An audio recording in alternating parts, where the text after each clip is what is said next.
Welcome to MojoPlays, and today we are looking at some of the most interesting facts you may not know about Nintendo's first 3D home console, the Nintendo 64. This is the Rumble Pack. The big reason why Star Fox 64 is the coolest cinematic gaming experience there is. But before we dive in, we publish new content all week long. So be sure to subscribe and ring the bell to get notified about our latest videos. Known by a different name. Okay, so I'm gonna cruise along here and jump into this picture. Oops. Hey, how'd you do that? Many Nintendo systems go by a code name while going through development, and the N64 is no different. It was first known internally as Project Reality. When it was revealed to the public, it was called the Ultra 64, or the Ultra Famicom in Japan. 64 in reference to the 64 bits of processing power, and Famicom continuing the naming tradition of Nintendo's Japanese home consoles. This, interestingly, also didn't stick. While some claimed that the name was changed because Ultra Games was trademarked by Konami, Nintendo just wanted a unified international name.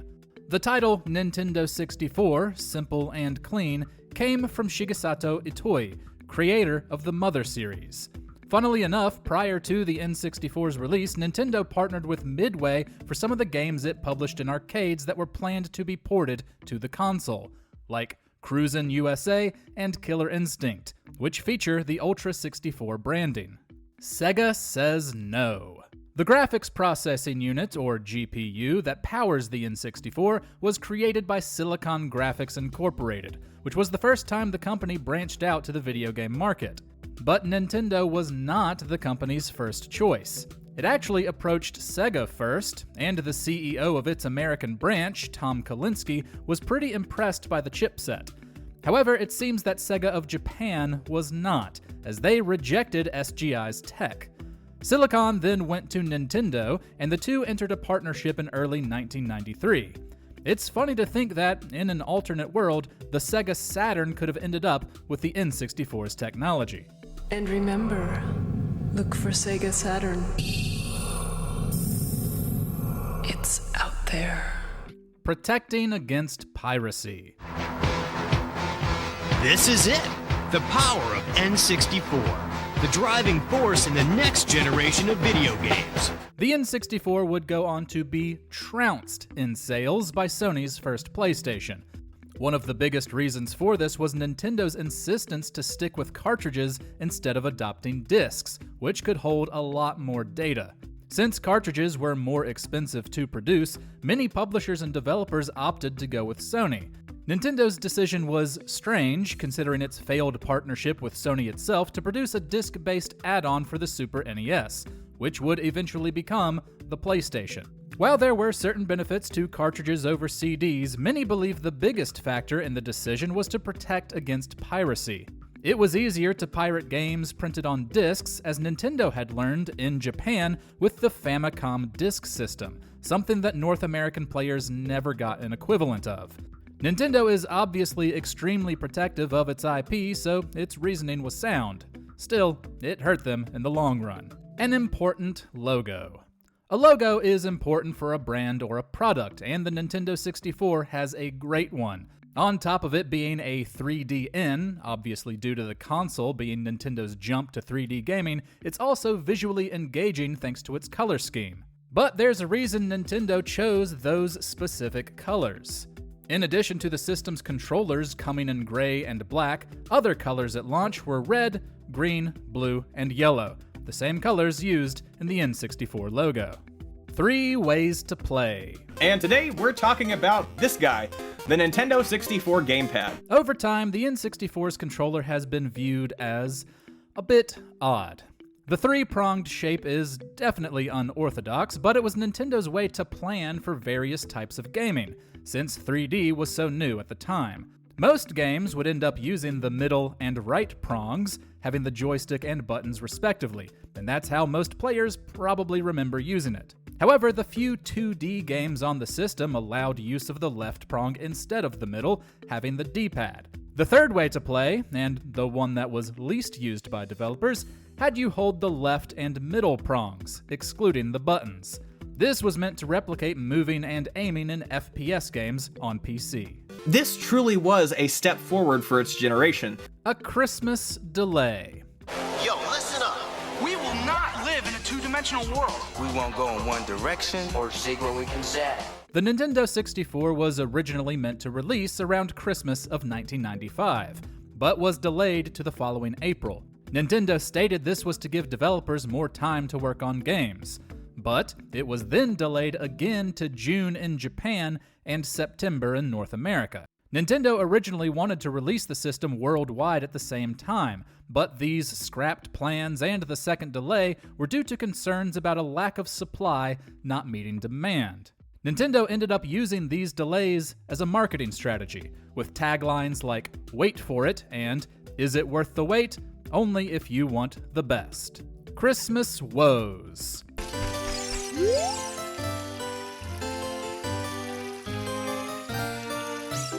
Another Christmas story comes in 1997, when the N64 was struggling a bit to keep up with the PlayStation's sales. Nintendo's lineup was looking rough since several games that were meant to release around the time were delayed. These were Ocarina of Time, Yoshi's Story, Major League Baseball featuring Ken Griffey Jr., Banjo-Kazooie, and Conker's Quest, which would eventually get reworked into Conker's Bad Fur Day. Those last two came from Rare, which actually ended up saving the day. The studio reworked its racing game, Pro-Am 64, by tying it to a popular IP. Thus, Diddy Kong Racing was born and announced last minute as Nintendo's big holiday game. Nintendo also lowered manufacturing prices for cartridges and announced a roughly 15% price cut for first and third-party games. Not that this ended up helping sales much in the long run.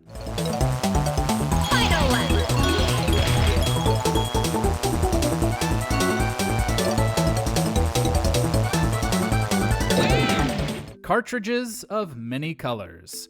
One of the more fun, but ultimately inconsequential things about the N64's cartridges was that they could come in different colors.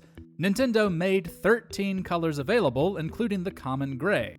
Gold and silver were a bit more expensive to produce, but most of the others cost the same. However, companies that wanted something other than gray were required to order at least 50,000 copies, at least up until 1999. And if the common gray was chosen, Nintendo did not allow companies to change their minds. This is perhaps why some of the color options were never chosen, including pink and beige.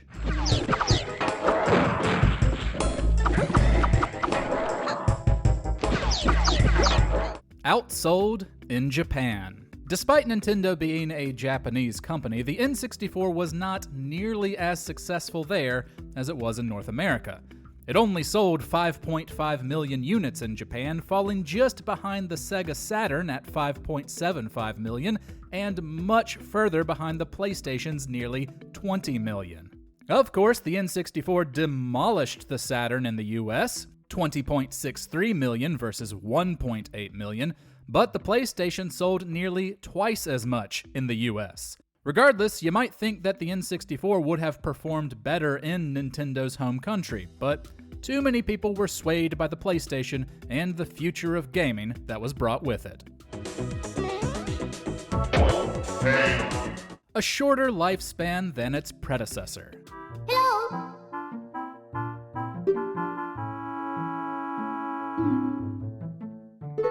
Another sad fact about the N64's performance in Japan is that its predecessor, the Super Famicom, actually lasted longer, and we don't just mean in comparison. The Nintendo 64 was discontinued worldwide on April 30th, 2002. Surprisingly, Nintendo was still supporting its 16-bit console in certain regions at the time. It was discontinued in some regions in the late 90s, but in others, namely Brazil, Korea, and Japan, it lasted until 2003. It's weird to think about. Japanese players could have gone into a store and bought a Super Famicom after the N64 was already taken off shelves. A meager lineup. There weren't many options to choose from when it came to games at the N64's launch. Most players were fine with this, as Super Mario 64 was one of them. North American players only had one other option, Pilot Wings 64, and Japanese players had a third option, Saikyo Habu Shogi. There were meant to be two other games there. The port of the arcade's Cruisin' USA was delayed right before launch over quality concerns. And Mario Kart 64 fell behind schedule since Nintendo allocated resources to Super Mario 64. Another interesting, albeit sad fact is that the system only received 388 games throughout its life, with 85 of them being exclusive to Japan. For comparison, the PlayStation received more than 4,000 games, with this wide divide being an obvious consequence of Nintendo choosing cartridges over discs. The last game. Oh! Let's go! Oh! Let's go! The very last official game to release on the Nintendo 64 was Tony Hawk's Pro Skater 3. This is interesting for a couple of reasons. It was released on the platform on August 20th, 2002. This was almost a year after it was released on the PlayStation 2 and, important for the Nintendo centricity of this list, the GameCube. This was also around 3 months after the N64 had been discontinued worldwide on April 30th. So, we have to imagine that most players did not play it here. The best-selling game.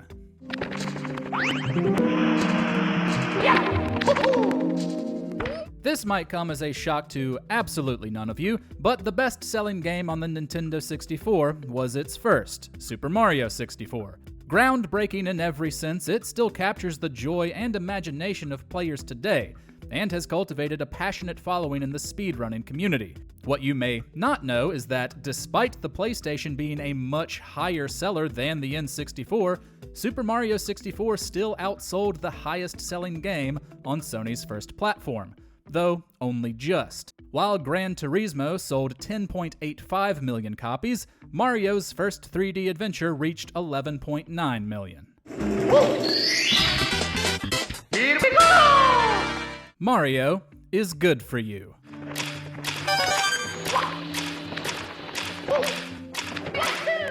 In 2013, a group of scientists published a study in which they tested the effects of video games on the gray matter of the brain, an important part of our central nervous system. Across 2 months, they had their participants play Super Mario 64 for at least 30 minutes a day. And they found that doing so increased the gray matter in parts of the brain linked to motor performance, memory, planning, and navigation. Not only that, they also hypothesized that playing these types of games could combat the risk of mental stress, such as PTSD, and neurodegenerative diseases.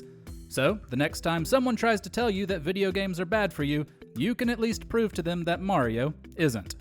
The Aleck 64. Back in the day, Nintendo would release arcade systems that were conversions of their hardware so that players could test out their games before purchase. The company famously did this with the Nintendo Versus system, released in the US prior to the NES, so that they could test out public reception following the 1983 crash caused by Atari. However, future endeavors would not be so famous. During the N64 era, Nintendo partnered with the Sega Corporation for the Aleck 64. Like the Nintendo Versus system, it was a collection of games with improved sound design. It was available from 1998 to 2003, but it was only released in Japan and, naturally, featured mostly Japan-exclusive games. Being first. Despite being the less popular of the two systems, there are a few features from the N64 controller that were implemented in later versions of that for the PlayStation. One was the control stick. Its well-received use in 3D games made it clear this was the future, and Sony would later release the dual analog controller, with 2 joysticks not present in the original design. Although Nintendo's was digital while Sony's was analog, which was a bit more expensive. Additionally, the most famous accessory for the N64 was the Rumble Pack, which slotted into a controller and introduced vibration to home consoles. Vibration was included in the Japanese version of the dual analog, but became a key feature later in all versions of the very first DualShock. PlayStation Underground couldn't resist the temptation to look under the cover and see how it works. And each handle is an actuator. The Hyundai Comboy 64. In the 90s, Nintendo had trouble releasing its products in South Korea due to a trade embargo. To get around this, they utilized a loophole by partnering with a Korean manufacturer, Hyundai. Yes, the car brand. South Korean players could still purchase Nintendo's consoles just under the Hyundai Comboy branding. Not long after this version of the Nintendo 64 was released, however, this import ban was lifted, allowing Nintendo to sell their platform without issue. Thus, the Hyundai Comboy 64 is an incredibly rare collectible, even more so than Hyundai's versions of the NES and Super Nintendo. The iQue player. Another alternate version of the N64 could be found in China, though it's a bit more interesting of a case. That is the Nintendo iQue player. This was kind of a weird variant of the N64 that Nintendo actually released super late.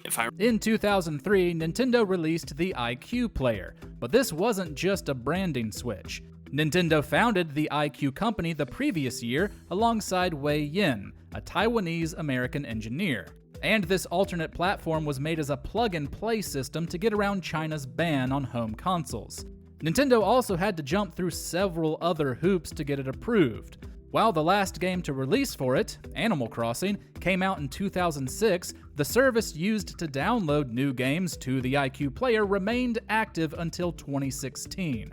As an additional fun fact, Nintendo has used iQue to work on emulators for older game catalogs, including the N64 on both the Wii U and Switch. The biosensor. There have been many Nintendo peripherals over the years, and not all of them have made it out of Japan. For the N64, one interesting device was the biosensor. It was used exclusively in, and came bundled with, Tetris 64. Players could attach a clip to their earlobe, which was connected by wire to a pack that was inserted into their controller. The device would read your heartbeat, and gameplay would adapt to its speed. The faster your heartbeat, the harder the game would become by giving you more complex block shapes to work with. Certainly an interesting gimmick, but it would understandably be difficult to make use of it in many games. Recognizing your voice.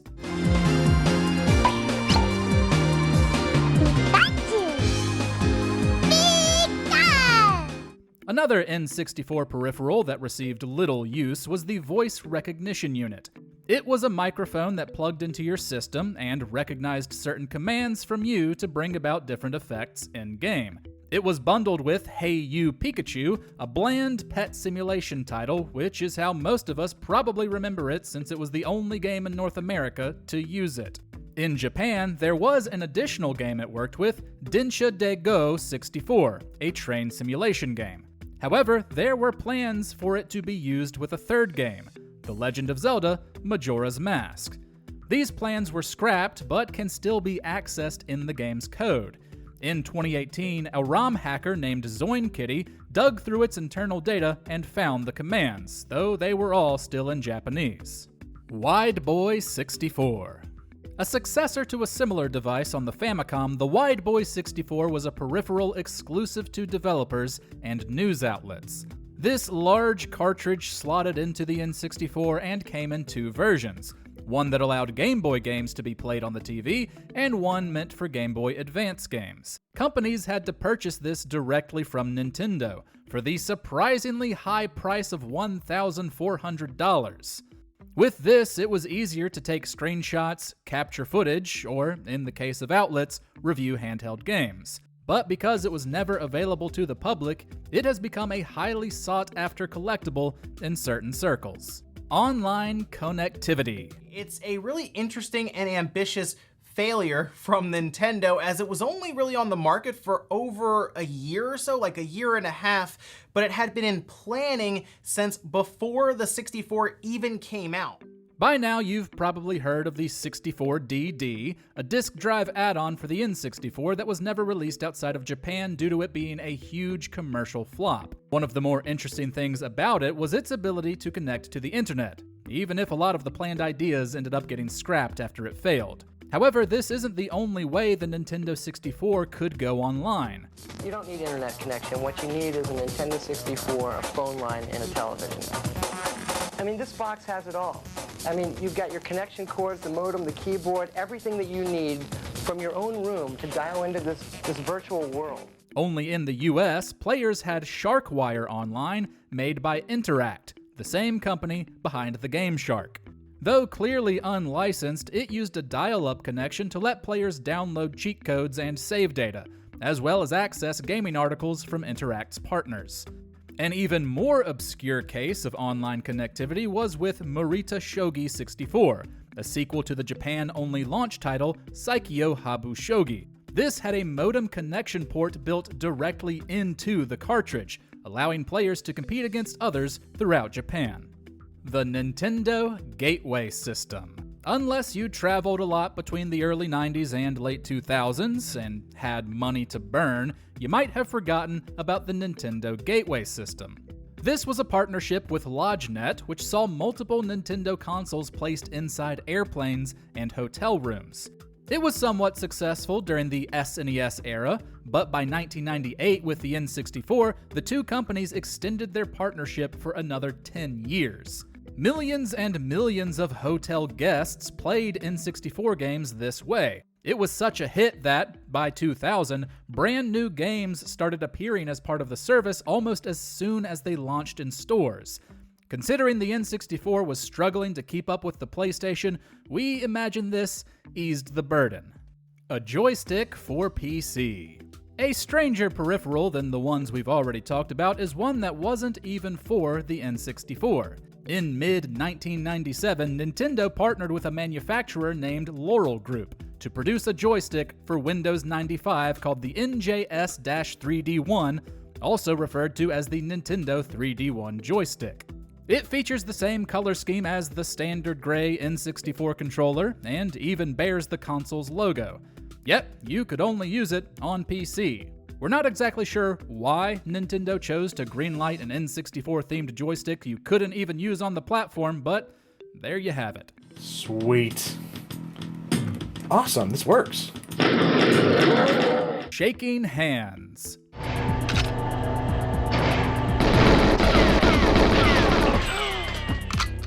Nintendo is famously a family-friendly company.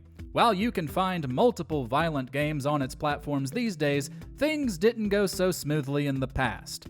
And that was especially true if games featured violence towards other people, like in GoldenEye 007. James Bond murders all kinds of people throughout the game, which initially caused an issue.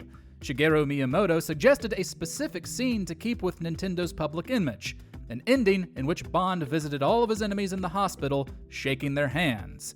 That would not have been a great idea, and Rare obviously didn't go with it. But the studio did include a roll call for the characters during the credits to emphasize it as a work of fiction.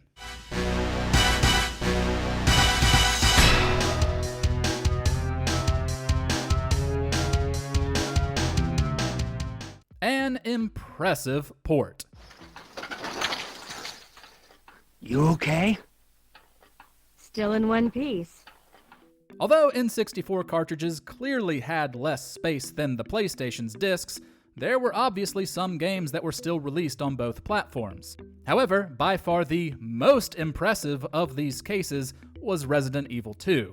It was released a year after the PS version, which came on 2 discs. Since CDs could hold around 650 megabytes of data, and N64 cartridges could hold only 64 megabytes, we have to assume the developers at Capcom either performed some type of technological wizardry or sold their souls to make this work. The team somehow managed to compress all the assets while including extra features like alternate costumes, an item randomizer, and new collectibles that expanded on series lore. It also used surround sound and had better quality music and character animations, and it is genuinely surprising how good this port is. Where am I? It worked! Oh, Sherry, you're gonna be okay. A problem with the expansion pack. Here is the expansion pack. To install the expansion pack, just put it in, press down. You know it's in far enough. As most players are aware, the expansion pack was a small accessory you inserted into your N64 that increased the console's RAM. It was required to play a few games like Majora's Mask and Donkey Kong 64, the latter of which it came bundled with. But it was helpful in all games, increasing their resolution and improving their graphics. There is one exception though: Space Station Silicon Valley. There was a bug in the North American version of the game that, when played with the expansion pack, would cause it to crash. In fact, a second version of the cartridge had to be issued so that people could actually play it. Getting past the region lock. Most players might assume that they can't play Japanese games on their North American N64, and vice versa. But there's a surprisingly simple way to get around the system's region lock. The problem comes down to the slightly different shape of the cartridge from each region, making it so that they don't fit inside the console. However, all you have to do is remove the back of the cart with a screwdriver and replace it with the back of a cart you don't care about from your region. And voila! You can now play Japanese games on your North American system. Sadly, this wouldn't work for European cartridges, since the PAL versions of games run a fair bit slower than the others. Cancelled Cabbage. Cabbage was first announced in 1997 in development for the 64DD, that future failed add-on for the system. It was essentially a pet simulation game where players would care for a strange fictional creature. And it would have used the disk drive's internal real-time clock, as well as Game Boy connectivity to bring your Cabbage with you. Nintendo never showed off any footage of Cabbage, and elements of it went into Nintendogs and Animal Crossing. Its cancellation was due to several factors. It was a joint creative effort between Shigeru Miyamoto, Satoru Iwata, future president of Nintendo who was then at HAL Laboratory, Shigesato Itoi, creator of Mother, and Tsunekazu Ishihara, CEO of the Pokemon Company. But the 64DD ended up a huge failure. Itoi got busy with what would become Mother 3, and Ishihara had the Pokemon Empire to oversee. Still, it's interesting to know where the roots of Nintendogs and Animal Crossing began. Moving on.